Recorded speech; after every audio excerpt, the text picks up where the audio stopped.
पहा मित्रांनो, कशी आमची मेथी.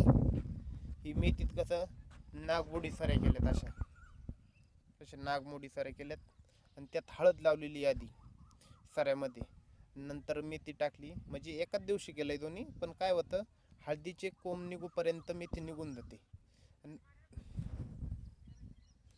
मेथी निघून जाते. मग कसं होतं, दोन पिकं होतात. पहिली आता मेथी निघणार, मग नंतर हळद हाय अशी जागी राहणार.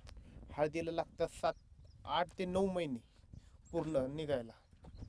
त्यानंतर इकडं घेतलेली या फाटीने टाकलेली शेपू. मागल्या वर्षी अशा फाटीने आम्ही हळद लावली होती, पण काय रिझल्ट आला, की फाटीने हळद पोसतच नाही, म्हणजे उत्पन्न निघत नाही. त्यामुळे ह्या वर्षी असा ट्राय केलाय, नागमोडी साऱ्यात काढून त्यात हळद लावली. त्या पलीकडनं बघा कसं आहे आमचं 4G नेपियर गवत. या साईडला मूग आहे. कमेंट करून सांगा, तुमच्या भागात पण असाच मूग आहे का? पाऊस कमी आहे, अजून पेरण्यात झाल्यात नाहीत का झाल्यात? सगळं कमेंट करून सांगा मला. थँक्यू.